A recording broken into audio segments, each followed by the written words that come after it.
নমস্কার, আপনাদেরকে সকলকে স্বাগত আমার চ্যানেল শ্যামলিস কুকিং।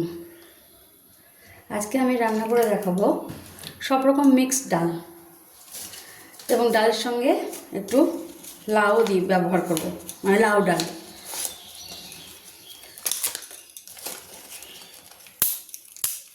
সাধারণত এখন ব্যস্ততার জীবনে সকলে প্রেশার কুকারে ডাল রান্না করা সহজ পদ্ধতি আমরা মনে করি এবং করেও খাই, আমিও করি।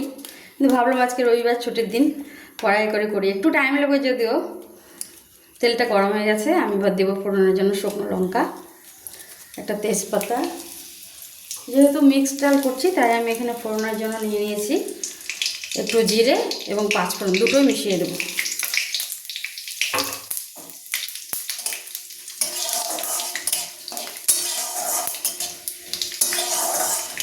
খুবই সাধারণভাবে করবো আমি রান্নাটা।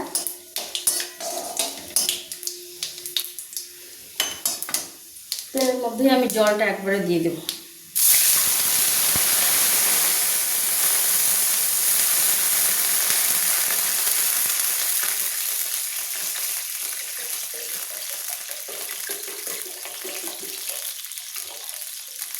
যেহেতু কড়াইয়ে সেদ্ধ করব, সময়টা আমার একটু বেশি নেবে, তার জন্য জলটা আমি একবারে দিয়ে দেবো। বারবার জলটা ব্যবহার করলে না ডালটা সেদ্ধ হতে চায় না।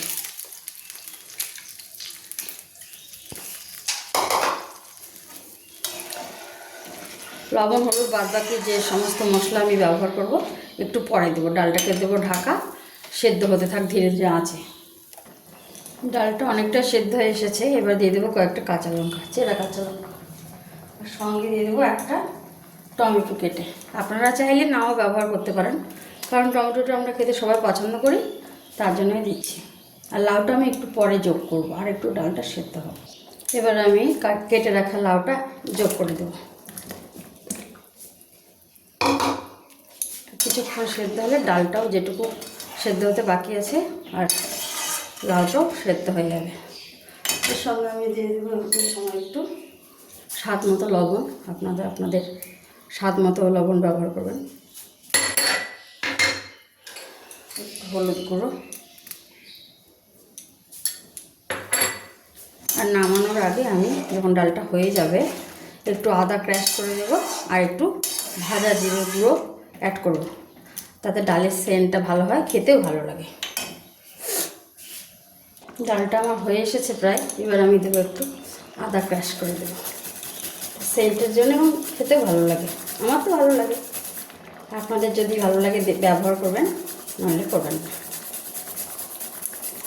আর নামানোর আগে একটু জিরে পাউডার মিশিয়ে নেব। এই ডাল রান্না করতে করতে বেশ একটা মজার কথা মনে পড়ে গেল আমার, আপনাদের সঙ্গে শেয়ার করি। আমি যখন নতুন নতুন বিয়ে হয়ে এই বাড়িতে আসি, আগে তো সব পরিবারে একান্নবর্তী ছিল, আমার শ্বশুরবাড়িও তাই, আমার বাবার বাড়িতেও তাই।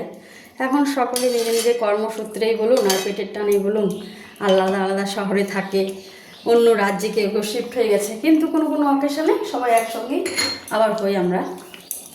যখন বিয়ে হয়ে প্রথমে আমি এই বাড়িতে আসি, দেখতাম যতই অনেক রকম পদের রান্না করি না কেন আমরা, আমার জায়েরা আমরা, কিন্তু আমার ভাসুররাও তাই, আমার হাজব্যান্ডকেও দেখতাম ডাল যদি কোনো কারণে একদিন না করা হয় তাহলে ওদের মানে খেতে গলায় অসুবিধা হয়।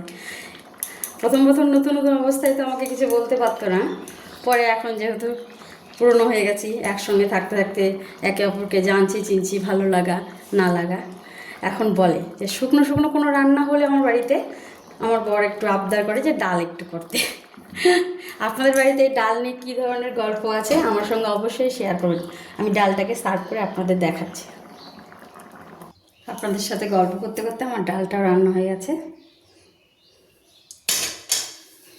এই ডাল নিয়ে আপনাদের বাড়িতে কার কী অভিজ্ঞতা আমাকে অবশ্যই জানাবেন। তাহলে আজকের মতো টাটা।